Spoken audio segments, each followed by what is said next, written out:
इस क्षेत्र में बजरी खनन पर रोक है, इसलिए भवन निर्माण जो यानी निर्माण संबंधी जो भी कार्य है उनमें काफ़ी समस्या आती है। यहाँ की जो मुख्य सीट जो सामान्य सीट है और फिलहाल वहाँ से जो विधायक है संयम लोढ़ा जी, तो बेसिकली देखा जाए तो उनकी जाति के बहुत ज़्यादा वोट नहीं हैं, लेकिन उन्होंने जो रणनीति 2018 में अपनाई, उनके कार्यकाल में उनकी स्वयं की सरकार भी रही और आज भले वो विपक्ष में है, लेकिन जो स्थानीय मुद्दे हैं वो आज भी उसी तरह से सुलझे हुए हैं। संभावना यही जताई जा रही है, पूरे 5 साल जो संयम जी का जो कार्यकाल रहा उसमें कांग्रेस ने कभी भी संगठन ने, मंत्री ने या संगठन ने उनको कभी भी नकारा नहीं। भाजपा का जिस हिसाब से अभी चल रहा है, संभावना ये लगती है कि भाजपा एकजुट होकर चुनाव लड़ेगी। हालांकि भाजपा के अंदर भी कई अंतर्द्वंद है, लेकिन भाजपा फिर भी संगठन के हिसाब से अच्छी स्थिति में है। नमस्कार, मैं हूं राहुल त्रिपाठी और आप देख रहे हैं राजस्थान तक। इस वक्त हम मौजूद हैं पिंडवाड़ा विधानसभा के आबू रोड इलाके में। यहाँ पे हमारे साथ कुछ पत्रकार मौजूद हैं जिनसे हम जानेंगे जिले की राजनीतिक समीकरणों पर क्या उनकी राय है, क्या वो सोचते हैं।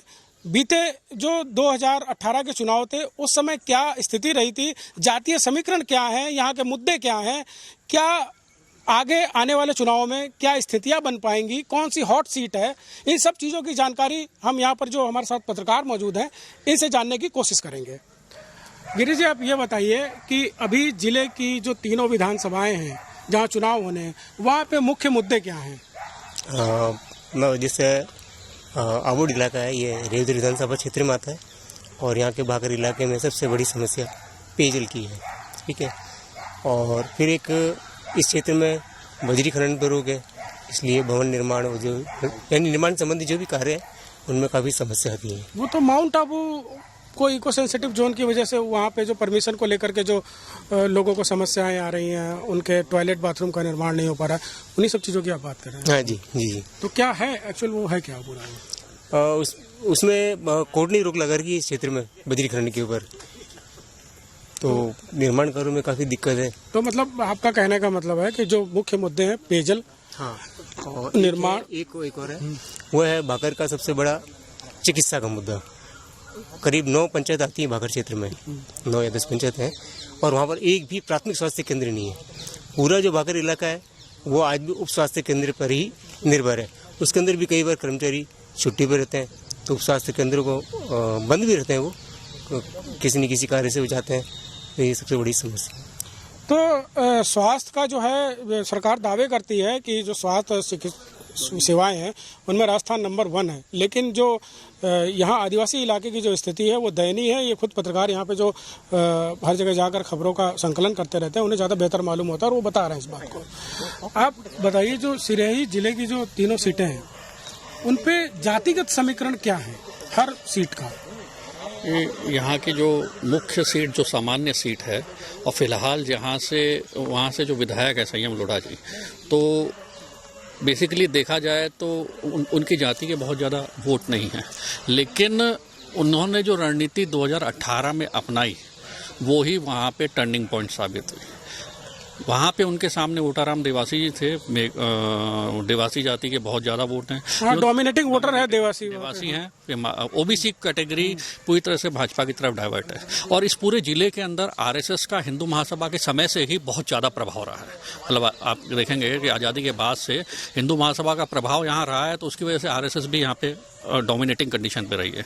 तो इसलिए भाजपा को ठीक है, जमीन जमाने में मेहनत लगी, लेकिन एक बार जो उन्होंने मेहनत कर ली वो परमानेंट फसल उसकी काट रहे हैं। तो वहाँ पे देखा जाए तो ओबीसी वोटर सबसे महत्वपूर्ण होते हैं। पुरोहित जाति सिरोही के अंदर है। संयम लोढ़ा ने भी विधानसभा चुनाव लड़ने से पहले एक जाति का जो पूरा बंच वोट था उसको अपनी तरफ डाइवर्ट करने की कोशिश करी।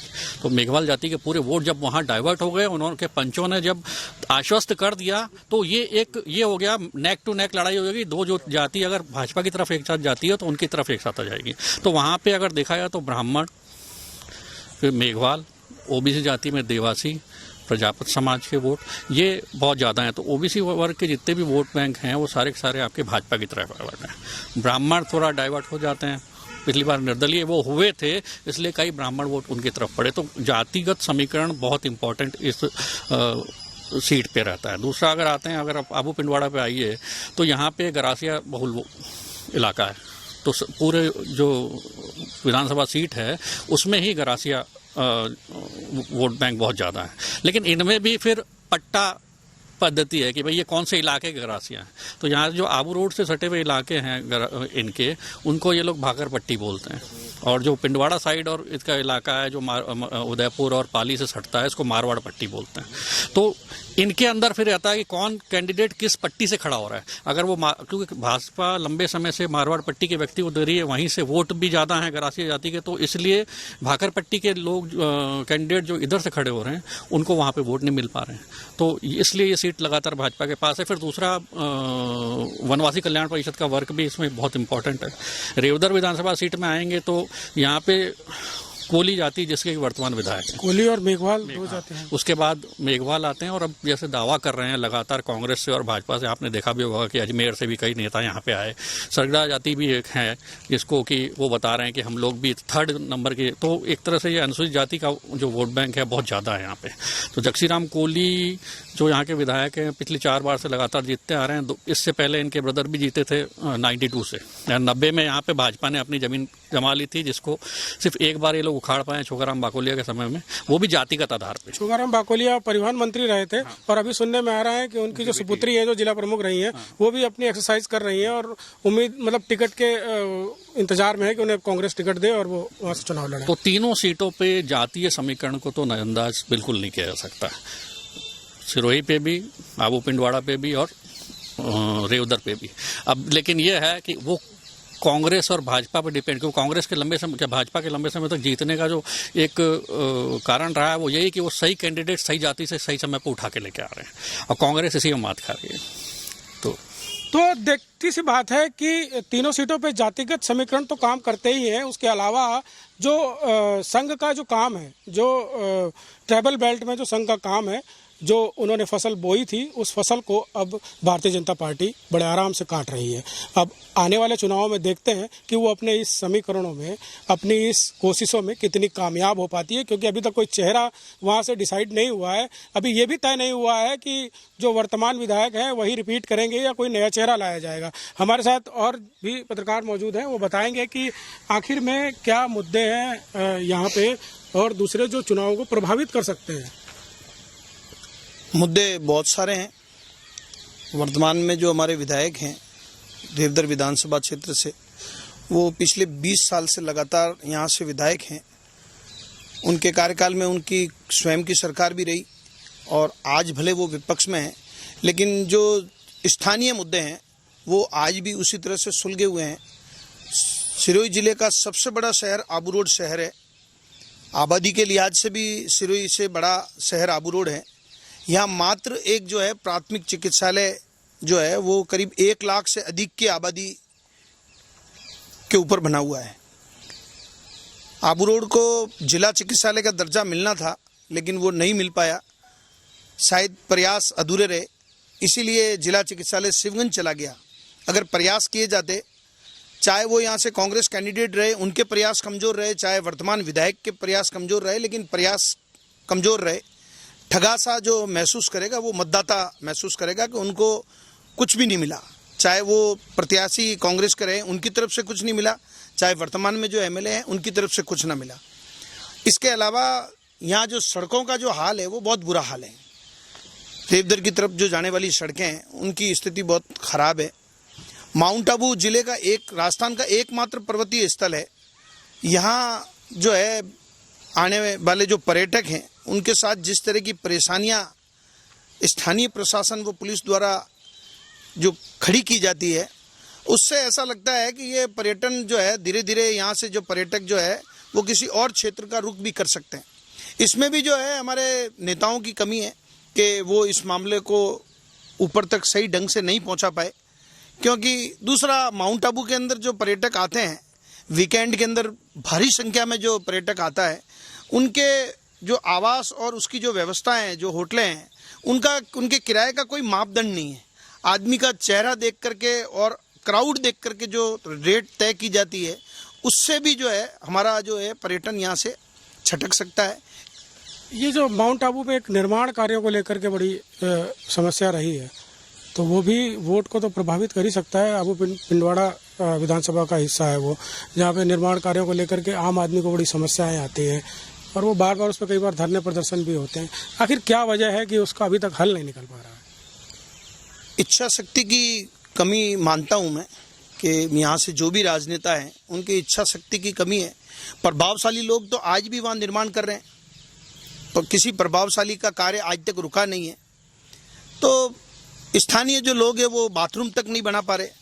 तो राजनीतिक जो लोग हैं, जो राजनेता हैं हमारे, उनकी ड्यूटी बनती है कि वो इस समस्या का समाधान करते। आज की स्थिति में माउंट आबू से जो स्थानीय मूल निवासी है वो पलायन कर रहे हैं आबू रोड की तरफ, क्योंकि अब घर के अंदर परिवार बढ़ गया है, कमरे बना नहीं सकते, तो उनको मजबूरन आबू रोड आकर के बसना पड़ रहा है। तो ये लॉस जो है ये भी जनता का जो है इन नेताओं को उठाना पड़ेगा। और ये चुनाव में असर करेगा? चुनाव में बेहद असर करेगा। अभी हाल ही में मॉनिटरिंग कमेटी जो है वो बनाई गई और बड़ी आस थी लोगों को कि मॉनिटरिंग कमेटी बनने के बाद में लोगों को परमिशन मिलना शुरू होगी, लेकिन अफसोस ये है कि एक कट्टा बजरी लाने की भी उनको अनुमति नहीं है। और वहीं दूसरी तरफ जो प्रभावशाली लोग हैं उनकी गाड़ियां, उनकी ईंटें, उनकी सीमेंट की ट्रकें वो सब वहाँ पहुँच रही है और कभी कभार अगर पकड़ी भी जाती है तो 5,000 रुपये तक का जुर्माना करके बड़ी बड़ी ट्रकों को छोड़ दिया जाता है। तो इससे स्थानीय जो मूलवासी है वो तो अपने आप को ठगा सा महसूस कर रहा है। तो पिंडवाड़ा विधानसभा में जो सबसे बड़े मुद्दे रहेंगे वो सबसे महत्वपूर्ण तो एक है माउंट आबू में निर्माण कार्यों में जो लोगों को अनुमति नहीं मिल रही, उनके रिपेयरिंग रिनोवेशन से लगा करके कई ऐसी चीज़ें हैं जिन पे उनको संघर्ष करना पड़ता है।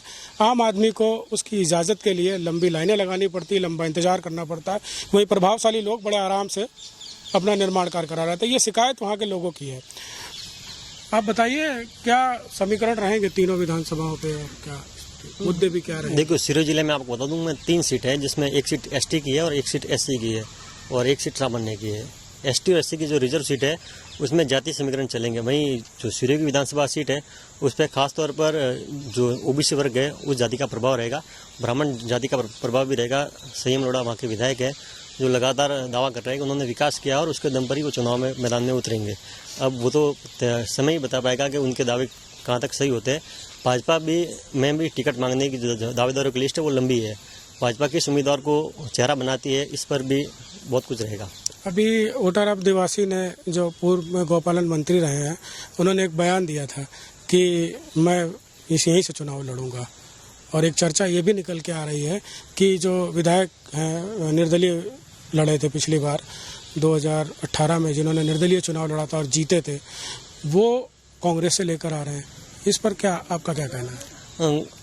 ओटाराम देवासी जिस जाति से है उस जाति का बाहुल्य है सिरोही विधानसभा माना जाता है। करीब 50,000 वोटर उस विधानसभा में है, तो ऐसे में उनका मानना है कि वो उसी सिरोही विधानसभा से लड़े ताकि उनको फायदा हो। जातिगत समीकरण के आधार पर वो चुनाव जीते हैं।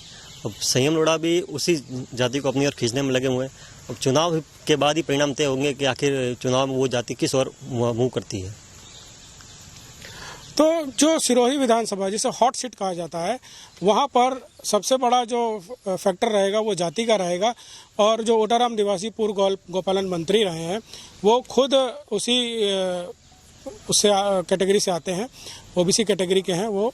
और जो संयम लोढ़ा है वो सामान्य जाति से आते हैं। तो उनको जो यहाँ पर जो फाइट रहेगी वो सामान्य और ओबीसी की रहेगी। और इसके अलावा अभी जो चर्चाएं हैं कि संयम लोढ़ा कांग्रेस से भी चुनाव लड़ सकते हैं, तो ये अभी स्पष्ट नहीं हो पाया है कि वो निर्दलीय चुनाव लड़ेंगे या कांग्रेस के टिकट पर चुनाव लड़ेंगे। और भी हम जान लेते हैं यहाँ पे सर जो समीकरण है वो क्या इशारा कर रहे हैं, क्योंकि अभी हाल ही में एक जो कांग्रेस की बैठक हुई थी, जिला स्तरीय बैठक हुई थी, उसमें मंत्री भी आए थे। उस मंच पर संयम लोढ़ा भी बैठे हुए थे जो पिछली बार निर्दलीय चुनाव लड़के आए हैं।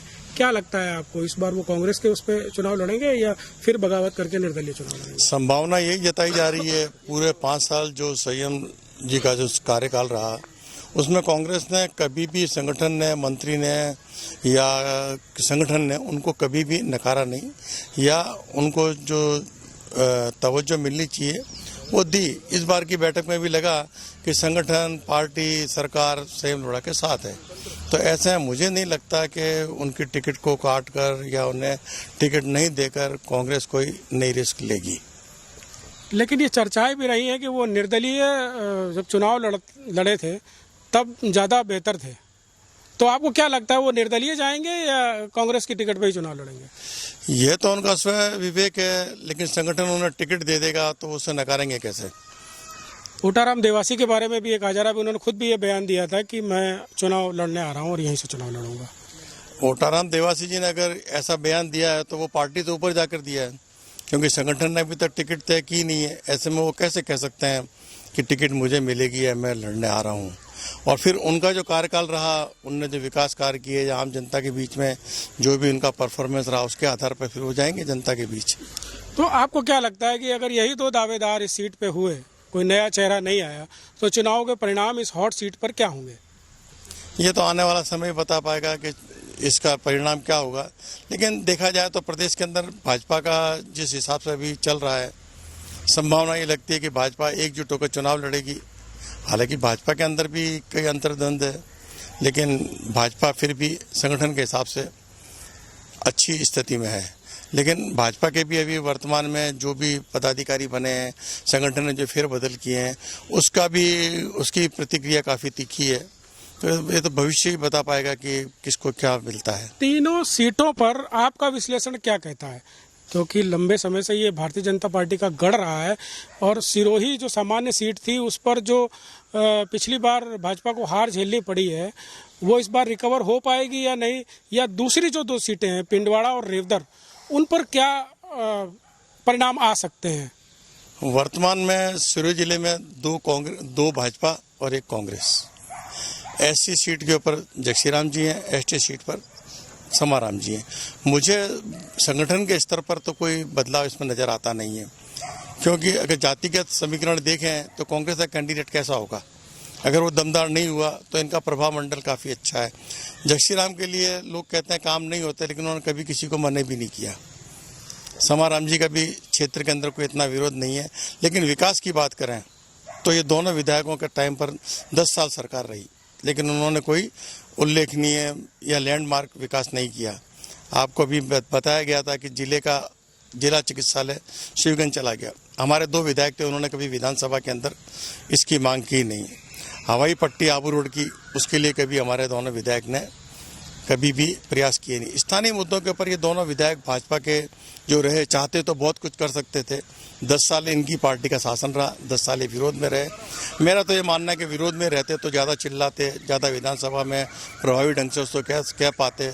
और मुझे नहीं लगता कि जो प्रदेश का जो मुखिया है वो इनकी जो जनता के जनहित के मुद्दे हैं उसको नकारते। मुझे पूरी आशा थी कि अगर जिला अस्पताल की मांग की होती तो प्रदेश का मुखिया जिला अस्पताल देता। आपको तो ये बताऊं मैं कि यहाँ प्रशासनिक अधिकारी और क्या कहते हैं आम जनता के बीच में इतनी गहरी खाई है। हम जो डिमांड करते हैं जयपुर से उसका उल्टा हो जाता है। हमने डिमांड की थी एसडीएम ऑफिस आबू रोड आना चाहिए, आईएएस आबू रोड एसडीएम होता। सरकार ने ये किया कि आबू रोड के अंदर एक एसडीएम का पद ला के दे दिया। तहसील आबू रोड सबसे छोटी तहसील थी, उसके भी 2 भाग कर दिए। अब ऐसे में ऐसी स्थिति होगी कि एसडीएम कौन सा, एसडीएम मोंट का, एसडीएम आबू रोड का, तहसीलदार कौन सा? सबसे छोटी जगह थी हमारी। हमको सुविधा देने के बजाय इन्होंने प्रशासनिक अधिकारी लाकर और रख दिए। हमारे आबू रोड के शहर के लोगों की यही मांग थी कि टोल या आम जनता को, आदिवासी जनता को माउंट आबू जाने में बड़ी समस्या का सामना करना पड़ता है। अतः एसडीएम और डीवाईएसपी का कार्यालय आबू रोड आना चाहिए। सरकार ने हमारी मांग तो मानी नहीं। हमारे यहाँ पर राजनीतिक चेतना का शून्यता है, इसीलिए सरकार ने चाह कर लिया, किसी ने इसका विरोध किया नहीं।